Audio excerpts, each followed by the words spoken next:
నుంచి ఉష్ణోగ్రతలు తగ్గుతూ వస్తున్నాయి కాబట్టి భారీగా ఎండలైతే లేవు. మనం మే నెలలో ఈ పాటికి నిజానికి 40 డిగ్రీల పైబడి ఉష్ణోగ్రతలు నమోదవుతూ ఉంటాయి. తెలుగు రాష్ట్రాల్లో కూడా ఇప్పటికీ మనం చూసాం 40 డిగ్రీల పైబడి ఉష్ణోగ్రతలు. కానీ ఇప్పుడు ఉష్ణోగ్రతలు కొంత తగ్గడంతో ఓటర్లకు ఎండలో నిలబడి గంటల పాటు ఓటు వేయాల్సిన అవసరం ఉండదు. కొంత మేఘావృతంగా ఉండటంతో కొంత ఉపశమనంగా ఫీల్ అవుతూ ఉంటారు. కానీ కొంతమంది ఒక్కబోతకు విసురుకుంటున్న దృశ్యాలు కూడా మనం చూస్తున్నాం. లైన్లో నిలబడి జూనియర్ ఎన్టీఆర్ పోలింగ్ కేంద్రానికి వచ్చారు. భార్య తల్లితో కలిసి పోలింగ్ కేంద్రం దగ్గరికి వచ్చారు. ఉండవల్లి వెళ్దాం. ఉండవల్లిలో కొద్దిసేపటి క్రితం టీడీపీ అధినేత చంద్రబాబు ఆయన ఓటు హక్కును వినియోగించుకున్నారు. అలాగే కడపలో పులివెందుల నుంచి సమాచారం అందించడానికి మా ప్రతినిధి కిషోర్ కూడా సిద్ధంగా ఉన్నారు. కొద్దిసేపటి క్రితం పులివెందుల్లో వైసీపీ అధినేత జగన్ ఆయన ఓటు హక్కును వినియోగించుకున్నారు. ముందుగా కృష్ణమోహన్ మంగళగిరిలో పోలింగ్ ఏ విధంగా ఉంది? కొద్దిసేపటి క్రితమే మంగళగిరిలో ఉండవల్లిలో ఓటు హక్కును వినియోగించుకున్నారు చంద్రబాబు. అక్కడ పోలింగ్ సరళ ఏ విధంగా ఉంది? ఎస్ రోహిత్, మొత్తం మీద మంగళగిరిలో మాత్రం ఓటర్లు పోటెత్తారని చెప్పాలి. పెద్ద ఎత్తున కూడా ఉదయాన్నే మంగళగిరికి ఓటర్లందరూ చేరుకున్నారు. ముసలి వాళ్ళ దగ్గర నుంచి యువత అందరూ కూడా పెద్ద ఎత్తున ఇక్కడ చేరుకున్న పరిస్థితి అయితే ఉంది. పోలింగ్ బూత్లు ఇప్పుడే చంద్రబాబు తన ఓటు హక్కును వినియోగించుకొని ఇక్కడి నుంచి బయలుదేరి వెళ్ళారు. చంద్రబాబుతో పాటు ఆయన సతీమణి భువనేశ్వరి, నారా లోకేష్, తర్వాత కోడలు అందరూ కూడా ఇక్కడికి వచ్చారు. నలుగురు ఇక్కడ ఓటు హక్కును వినియోగించుకున్న పరిస్థితి అయితే మనం చూస్తున్నాం. ఇప్పుడే ఆయన మీడియాతో కూడా మాట్లాడుతూ ఉదయం జరిగిన చిల్లరపల్లి సంఘటనలు, ఏదైతే పల్నాడు జిల్లాలో జరిగిన సంఘటనలు కావచ్చు, లేకపోతే కడపలో జరిగిన కొన్ని 2 సంఘటనల మీద ఈసీకి మేము ఫిర్యాదు చేశామని చెప్తున్నారు. సాయంత్రం పెద్ద ఎత్తున కూడా ఓటర్లు రావడానికి కొంత మాకు పాజిటివ్ కనపడుతుంది అనేది ఆయన చెప్పారు. పెద్ద ఎత్తున ఓటర్లు సుదీర ప్రాంతాల నుంచి కూడా ఇక్కడికి చేరుకున్నారు అనేది ఆయన చాలా క్లియర్గా చెప్తున్న పరిస్థితి. ఓవరాల్గా చంద్రబాబు మాట్లాడుతూ మాత్రం ఒకటి, ఇంత ఉదయాన్నే ఇంత స్థాయిలో ఓటర్లు నమోదు కావడం, ఇప్పుడున్న ఓటర్ల పరిస్థితి కంటే కూడా ఈసారి ఓటింగ్ శాతం గతంలో కంటే కూడా పెరిగే అవకాశాలు ఉన్నాయనేది ఆయన స్పష్టంగా చెప్తున్నారు. మరోవైపు ఓటర్లు ఎంతో ఉత్సాహంగా తమ ఓటు హక్కును వినియోగించుకుని బయటకు వస్తున్న పరిస్థితులు కూడా మనం చూస్తున్నాం. ఓటర్లు అన్ని రకాల ఓటర్లకు సంబంధించిన వ్యవహారంలో పూర్తిగా కూడా ఏర్పాట్లు అయితే పెద్ద ఎత్తున చేసిన పరిస్థితి ఉంది. మెడికల్ క్యాంపులు పెట్టారు, వాటర్లు పెట్టారు. తర్వాత కొన్ని ప్రాంతాల్లో పెద్ద ఎత్తున క్యూ లైన్లు ఉన్న నేపథ్యంలో వాళ్ళందరికీ కూడా మంచినీళ్ళు అందించే పరిస్థితులు కూడా చూస్తున్నాం. సరే, మనం చూడొచ్చు మంగళగిరి పోలీస్ స్టేషన్లో పెద్ద ఎత్తున కూడా బారులు తీసిన పరిస్థితి చూడొచ్చు. ఉదయాన్నే ఇంత ఎత్తున ఈ పోలింగ్ బూత్కి రావడం నిజంగా ముసలి వాళ్ళు, తర్వాత పెద్దవాళ్ళు వీళ్ళందరూ కూడా ఈ ప్రాంతానికి చేరుకోవడం, వీటన్నీ కూడా చాలా వరకు ఓటర్లు చైతన్యవంతులై ఈసారి మాత్రం ఓటింగ్ % పెద్ద ఎత్తున కూడా పెరిగే అవకాశం ఉంది. దాదాపుగా 85% ఓటింగ్ ఈసారి నమోదయ్యే అవకాశాలు ఉన్నాయని అధికారులు అంచనా వేస్తున్నారు. ఎందుకంటే ఉదయాన్నే ఇంత పెద్ద ఎత్తున బారులు చూస్తున్న పరిస్థితి, దాదాపుగా ఓటర్లు చాలాసేపు క్యూలో నిలబడిన పరిస్థితి మనం చూస్తున్నాం. ఎంతసేపు నిలబడారు కూడా వాళ్ళతో మాట్లాడే ప్రయత్నం చేస్తారు. సరే, ఎంతసేపు నుంచి ఉన్నారు మీరు? 1 అవర్ నుంచి, గంట నుంచి. చాలా పెద్ద ఎత్తున చూస్తున్నారు కదా ఈసారి. అవునవును. గతంలో చూసారా మీరు ఇంత స్థాయిలో? అంతకుముందు లేదు. ఎర్లీ మార్నింగ్ అయితే ఇదే ఫస్ట్ టైం. అవును. సో చాలా మంది ఇక్కడ మనం చూస్తున్నాం, పెద్ద ఎత్తున కూడా ఇక్కడ మనం చూస్తున్న పరిస్థితి అయితే కనబడుతుంది. ఆల్మోస్ట్ ఆల్ వీటన్నిటిలో చూసుకుంటే ఓవరాల్గా ఓటర్లు కావచ్చు, లేకపోతే అన్ని ఏజ్ గ్రూప్ ఓటర్స్ అందరూ కూడా తమ ఓటర్. కృష్ణమోహన్, మీరు కొద్దిసేపు అందుబాటులోనే ఉండండి. ఒకసారి కడప వెళ్దాం. కడపలో కొన్ని చోట్ల ఉద్రిక్త పరిస్థితులు తలెత్తినట్టుగా తెలుస్తోంది. కడప జిల్లాలో పలు పోలింగ్ కేంద్రాల దగ్గర మైదుకూరు, రాజంపేట నియోజకవర్గాల్లో గొడవలు జరుగుతున్నట్టుగా తెలుస్తోంది. కడప నుంచి సమాచారం అందించడానికి మా ప్రతినిధి కిషోర్ సిద్ధంగా ఉన్నారు. కిషోర్, కడపలో ఏంటి పరిస్థితి? కొన్ని చోట్ల గొడవలు జరుగుతున్నట్టుగా తెలుస్తోంది. కార్ల అద్దాలు కూడా పగిలిపోయాయి. ఒక వర్గం వారు మరొక వర్గం పైన రాళ్లు రువ్వుకోవడంతో కొన్ని కార్ల అద్దాలు కూడా పగిలిపోయాయి. కార్లను ధ్వంసం చేశారు కొంతమంది కార్యకర్తలు. కడపలో పోలింగ్ కేంద్రాల దగ్గర ఉద్రిక్త పరిస్థితులు కనిపిస్తున్నాయి. మా ప్రతినిధి కిషోర్ ఉన్నారు. కిషోర్, ఏంటి పరిస్థితి కడపలో? Thank you Rohit. కడప జిల్లాలో పోలింగ్ ప్రక్రియ ప్రారంభమైన కొద్దిసేపటికే అటు ఉద్రిక్త పరిస్థితులు చోటు చేసుకున్నటువంటి పరిస్థితి కనిపిస్తుంది. ప్రధానంగా రాజంపేట, అదేవిధంగా మైదుకూరు, కమలాపురం నియోజకవర్గాల్లో ఉద్రిక్త పరిస్థితులకు దారితీశాయనే చెప్పవచ్చు. ఎందుకంటే ఉదయం టీడీపీ ఏజెంట్లు రాజంపేట మండల పరిధిలో ఉన్న రాజంపేట నియోజకవర్గ పరిధిలో ఉన్నట్టు పుల్లంపేట మండలం పాపక్కయ్య గారి పల్లెలో కూడా ఉద్రిక్త పరిస్థితులు చోటు చేసుకున్నాయి. అక్కడ టీడీపీ ఏజెంట్ల పైన కూడా కారు ధ్వంసం చేయడంతో పాటు టీడీపీ ఏజెంట్లు కూడా ఎత్తిపోయిన పరిస్థితి. మరోవైపు ఏదైతే మైదుకూరు నియోజకవర్గ పరిధిలో ఉన్నటువంటి చాపాడులో కూడా రాళ్ల దాడికి దిగిన పరిస్థితి. ఒక రకంగా టీడీపీ ఏజెంట్ పైన రాళ్ల దాడి దిగారు. అక్కడ రక్త గాయాలై తీవ్రమైనటువంటి రక్త గాయాలైన పరిస్థితి కనిపిస్తుంది. మరోవైపు కమలాపురం నియోజకవర్గంలో ప్రధానంగా మాజీ ఎమ్మెల్యే వీరశివారెడ్డి స్వగ్రామం కోకటంలో కూడా ఉద్రిక్త పరిస్థితులు దారితీశాయి. అక్కడ కూడా వాహనాన్ని నిలుపుదల చేయడంతో కూడా అక్కడ కూడా టీడీపీ నేతలు వైసీపీ నేతల మధ్య వాగ్వివాదం చోటు చేసుకుంది. అయితే ప్రధానంగా ఏదైతే మైదుకూరు నియోజకవర్గ పరిధిలో ఉన్నటువంటి జీవి సత్రం సమీప అన్నటువంటి వైసీపీ నేత కారును కూడా దహనం చేసిన పరిస్థితి. ఉదయం నుంచి కూడా అటు ప్రధానంగా రాజకీయ పార్టీకి సంబంధించినటువంటి ఏజెంట్లు అడ్డుకునే పరిస్థితి కనిపించింది. ఆ క్రమంలోనే ఒకరిపై మరొకరు రాళ్ల దాడులకు దిగినటువంటి పరిస్థితి. మరోవైపు రక్త గాయాలై తీవ్రమైనటువంటి ఉద్రిక్త పరిస్థితులు చోటు చేసుకున్నటువంటి తరుణంలో అటు కడప జిల్లా ఎస్పీ కూడా ఇప్పటికే హెచ్చరికలు జారీ చేశారు. ఏదైతే కవింపు చర్యలు చేసినా కూడా అదేవిధంగా ఘర్షణకు దారి తీసినా కూడా ఖచ్చితంగా చర్యలు ఉంటాయన్నటువంటి విషయాన్ని చూడడం జరిగింది. అయితే ఇప్పటికే ఏదైతే ఘర్షణ జరుగుతున్న ప్రాంతాల్లో దాడులు జరుగుతున్నటువంటి ప్రాంతాల్లో జిల్లా ఎస్పీ ఆదేశాల మేరకు అక్కడికి కేంద్ర బలగాలతో పాటు ప్రత్యేక బలగాలు కూడా అక్కడ చేరుకోవడం జరిగింది. వారందరినీ కూడా తరిమి కొట్టే పరిస్థితి కనిపిస్తుంది. మొత్తం మీద చూసుకుంటే మాత్రం కడప జిల్లాలో పోలింగ్ ప్రక్రియ ఒకవైపు ప్రశాంతంగా సాగుతున్న తరుణంలో మరోవైపు కొన్ని నియోజకవర్గాల్లో మాత్రం ఘర్షణలకు దాడులకు దారితీసిన పరిస్థితి కనిపిస్తుంది. మరోవైపు సీఎం జగన్మోహన్ రెడ్డి ఇప్పటికే పులివెందుల నియోజకవర్గ పరిధిలో ఉన్నటువంటి బాగ్రాపురంలో కూడా ఆయన ఓటు హక్కు వినియోగించుకున్నారు.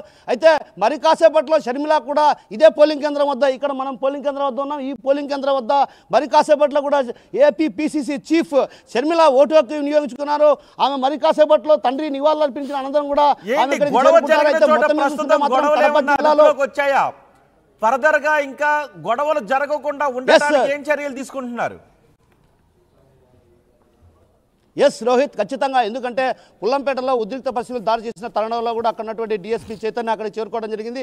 ఇప్పటికే ఏదైతే ఘర్షణకు గల దాడులు జరిగినటువంటి పరిణామాల నేపథ్యంలో కూడా వాటిపైన ఆరా తీశారు.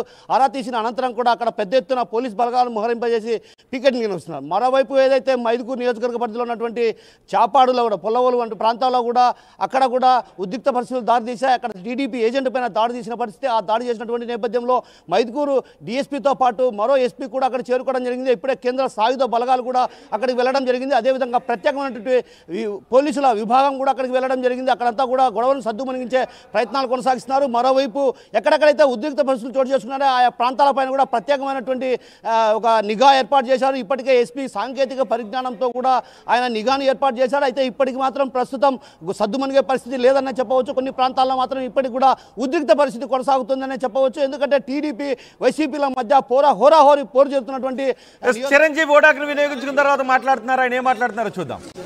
ఆ తర్వాత మన అభివృద్ధిని రావడానికి, అభివృద్ధి పథంలోకి మన దేశం కానివ్వండి రాష్ట్రం కానీ వెళ్ళడానికి మీరు దోహదపడతారు.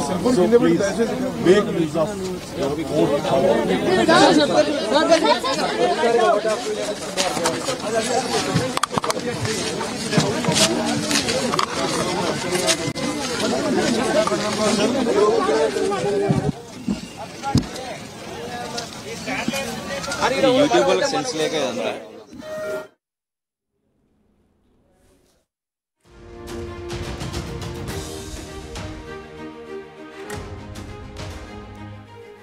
నారా లోకేష్ మంగళగిరి నుంచి టీడీపీ అభ్యర్థిగా బరిలో ఉన్నారు. నారా లోకేష్ ఓటు హక్కును వినియోగించుకోవటానికి పోలింగ్ కేంద్రం దగ్గరకు వస్తున్న దృశ్యాలు ఆర్టీవీ స్క్రీన్ పైన చూస్తున్నాం. నారా లోకేష్ కూడా సతీ సమేతంగా ఓటు హక్కును వినియోగించుకోవటానికి పోలింగ్ కేంద్రం దగ్గరికి వస్తున్నారు. అక్కడ ఉన్న ఓటర్లకు అభివాదం చేసుకుంటూ ఆయన మీడియాతో మాట్లాడుతూ వెళ్తున్నారు.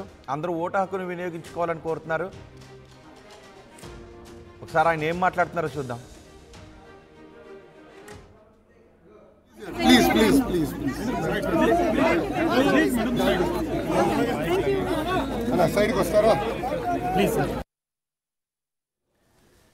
నారా లోకేష్ దంపతులు ఓటు హక్కును వినియోగించుకున్న తర్వాత సిరా మార్కును మీడియాకు చూపిస్తున్నారు, మీడియా కెమెరాలకు. లోకేష్ మంగళగిరి నుంచి బరిలో ఉన్నారు. కొద్దిసేపటి క్రితం మంగళగిరి నియోజకవర్గంలోనే ఓటు హక్కును వినియోగించుకున్నారు టీడీపీ అధినేత చంద్రబాబు నాయుడు. డీకేఆర్ని మీడియాతో మాట్లాడుతున్నారు. ఏం మాట్లాడుతున్నారో చూద్దాం. 113 బూత్ నంబర్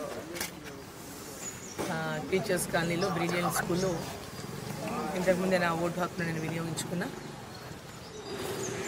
ఈరోజు వాతావరణం కూడా ఈరోజు చాలా బ్రహ్మాండమైనటువంటి అనుకూలత. రాత్రి నుంచి వర్షం పడడం, మన నరేంద్ర మోదీ గారు వచ్చిపోయినప్పటి నుంచి కూడా వాతావరణం చల్లబడ్డది. వారు వచ్చిన రోజు నుంచే సాయంత్రం వర్షం, ఆ తర్వాత ఈరోజు పోలింగ్ రోజు కూడా రాత్రి వర్షం పడి చల్లబడడం. ఎందుకంటే చాలా విపరీతమైనటువంటి ఎండలు ఉండే. ఆ ఎండల్లో మధ్యాహ్నం టైంలో బయటికి రావడానికి కూడా కష్టమైనటువంటి పరిస్థితుల్లో చాలా మంది ఓటుకు వేయడానికి ఆ ఎండల్లో రాగలుగుతారా లేదా, సాయంత్రం పూట పెద్ద ఎత్తున రద్దీ ఏర్పడుతుందేమో, పొద్దునే పోలింగ్ బూత్ల కూడా రద్దీ ఏర్పడుతుందేమో అనుకున్నాం. అటువంటి ప్రశాంతంగా ఈరోజు పోలింగ్ ప్రారంభమైంది. 7 గంటల నుంచే క్యూలో ఉన్నటువంటి వారు వాళ్ళ యొక్క ఓటు హక్కుని వినియోగించుకుంటున్నారు. రాష్ట్ర వ్యాప్తంగా, దేశవ్యాప్తంగా వాళ్ళ జరుగుతున్నటువంటి ఈ పార్లమెంట్ ఎన్నికలు ఇక్కడ చూసినా నరేంద్ర మోదీ, ఇక్కడ చూసినా భారతీయ జనతా పార్టీ ఇటువంటి నినాదం మనం వింటున్నట్టుగానే తెలంగాణలో కూడా భారతీయ జనతా పార్టీ పెద్ద ఎత్తున 12 నుంచి 15 స్థానాలను గెలుచుకుంటుందని, అదే దాంట్లో మహబూబ్ నగర్ స్థానం మొట్టమొదటి స్థానంలో ఉందని, మహబూబ్ నగర్ పార్లమెంట్ మొట్టమొదటి స్థానంలో భారతీయ జనతా పార్టీ గెలుచుకుంటుందని ఈరోజు ప్రజలంతా కూడా పెద్ద ఎత్తున ఫోన్లు చేస్తూ ఉన్నారు రాత్రి నుంచి. అమ్మ నువ్వేమి ఇది కావద్దు, వాళ్ళు డబ్బులు పంచినా ఓటు వేయరు, వాళ్ళు డబ్బులు ఇచ్చిపోయినా అయినా మేము ఓటేయం, మేము ఓటేసేది మా భారతీయ జనతా పార్టీకి నరేంద్ర మోదీ గారికి ఇస్తాం, మా ఓటును ఈ 300కు 500కు 1000కు 2000కు అమ్ముకోము. వాళ్ళు ఒక దగ్గర 3000 ఇచ్చి, ఒక దగ్గర 2000 ఇచ్చిండ్రు, ఒక దగ్గర 1500 ఇచ్చిండ్రు, ఒక దగ్గర 500 ఇచ్చిండ్రు, ఒక దగ్గర 200 ఇచ్చిండ్రు.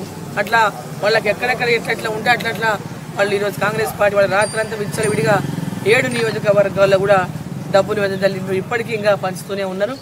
ఏది ఏమైనప్పటికీ ప్రజలు నిర్ణయం చేసుకున్నారు. ఇవాళ ఈ దేశం కోసం, ఈ దేశంలో ధర్మం కోసం నరేంద్ర మోదీ గారి నాయకత్వం ఉండాలి. పేద ప్రజల యొక్క అభివృద్ధి కోసం ఈరోజు కరోనా టీకాలు ఇచ్చి ప్రాణాలు కాపాడిండు ప్రజలని.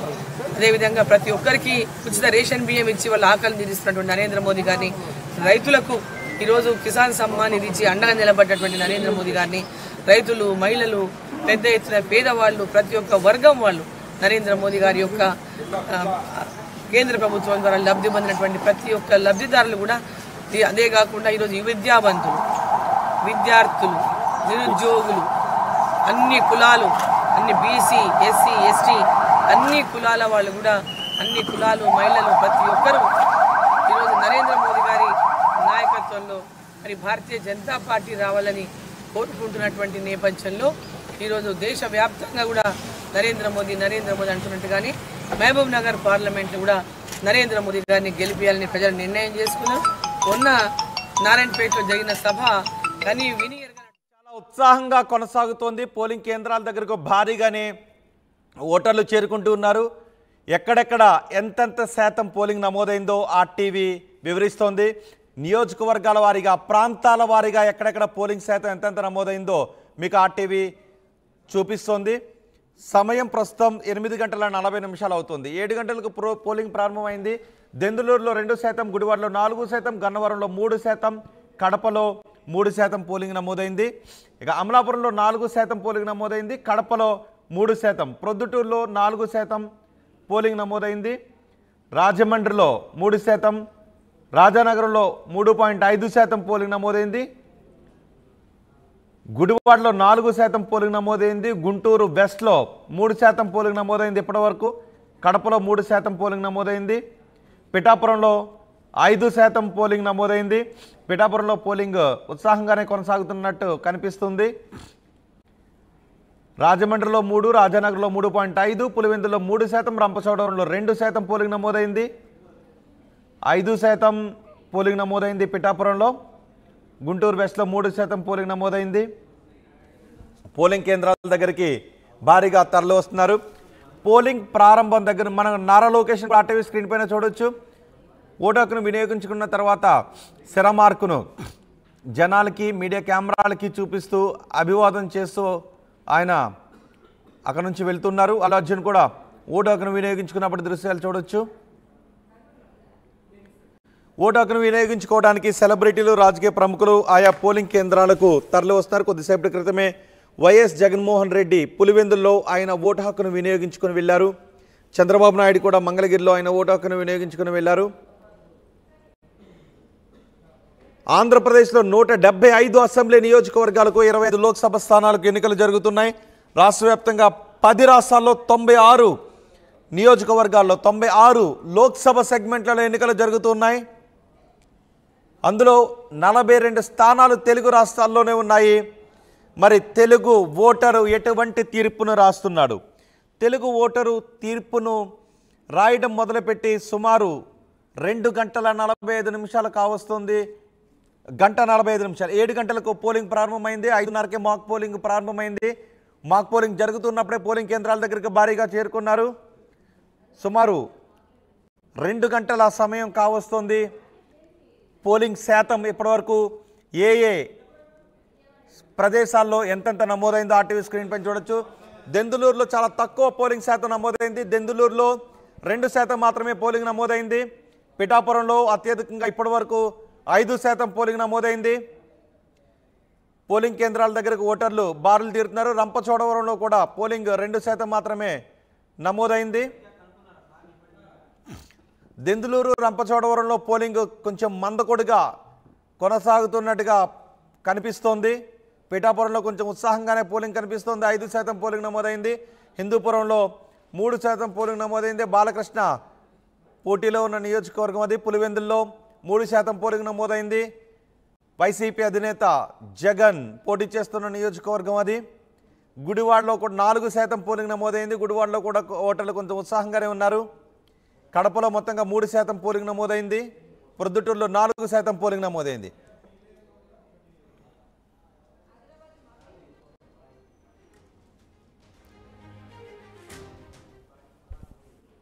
చంద్రబాబు నాయుడు ఓటు హక్కును వినియోగించుకోవడానికి పోలింగ్ కేంద్రానికి వచ్చినప్పుడు దృశ్యాలు చూస్తూ ఉన్నాం. ఈసారి ఆంధ్రప్రదేశ్ ఓటరు రాయబోయే తీర్పు ఏంటి? ఈ విషయంపై చాలా ఆసక్తి కనిపిస్తోంది. తెలుగు రాష్ట్రాల ఆంధ్రప్రదేశ్ ఎన్నికల ఫలితాలు ఎలా ఉంటాయి, ఎంత శాతం పోలింగ్ నమోదవుతుంది అని చాలా ఆసక్తిని చూపిస్తున్నారు. హైదరాబాద్ నుంచి భారీగా ఓటు హక్కును వినియోగించుకోవడానికి ఆంధ్రప్రదేశ్కు ఓటర్లు తరలి వెళ్లారు. నారా లోకేష్, నారా బ్రాహ్మణి ఓటు హక్కును వినియోగించుకొని ఇంక్ మార్కును మీడియా కెమెరాలకు పబ్లిక్కి చూపిస్తున్న దృశ్యాలు చూస్తూ ఉన్నాం. ఈసారి ఆంధ్రప్రదేశ్ ఓటరు ముఖ్యమంత్రి పీఠంపై ఎవరిని కూర్చోబెడుతున్నాడు? జూన్ 4వ తారీఖున తెలుస్తుంది. ముఖ్యమంత్రి పీఠంపై కూర్చోబెట్టడానికి ఎటువంటి తీర్పును రాస్తున్నాడు? ఏ పార్టీ నుంచి ఎంతమందిని చట్టసభకు పంపించాలి అని అనుకుంటున్నాడు? ఆ తీర్పును రాస్తూ ఉన్నాడు ఆంధ్రప్రదేశ్ ఓటరు. అసెంబ్లీ ఫ్లోర్ లీడర్గా ఎవరిని ఆంధ్రప్రదేశ్ ఓటరు నియమించబోతున్నాడు? ఒకసారి మనం బ్రేకింగ్ న్యూస్ చూస్తున్నాం. కడప జిల్లాలో పలు చోట్ల ఉద్రిక్త పరిస్థితులు కనిపిస్తున్నాయి. మైదుకూరు, రాజంపేట నియోజకవర్గాల్లో గొడవలు చోటు చేసుకున్నాయి. అక్కడ ఇరు వర్గాలు ఒకరికొకరు రాళ్లు రువ్వుకోవడంతో కొన్ని కార్ల అద్దాలు ధ్వంసమయ్యాయి. చాపాడు మండలం చిన్న గలవలూరులో టెన్షన్ వాతావరణం తలెత్తింది. తెలుగుదేశం ఏజెంటుపై వైసీపీ నేతలు దాడి చేశారని చెప్తున్నారు. పుల్లంపేట మండలం పాపక్కగారిపల్లిలో ఈ దాడి జరిగింది. అక్కడ కార్లను ధ్వంసం చేశారు కార్యకర్తలు. ధ్వంసమైన కార్లను కూడా మనం చూస్తున్నాం. పులివెందులో కొన్ని సమస్యాత్మక ప్రాంతాలు ఉన్నాయి. అక్కడ అదనపు భద్రతా బలగాలను మోహరించారు అధికారులు. అయినప్పటికీ కొన్ని చెదురుమదురు గొడవలు చోటు చేసుకుంటూ ఉన్నాయి.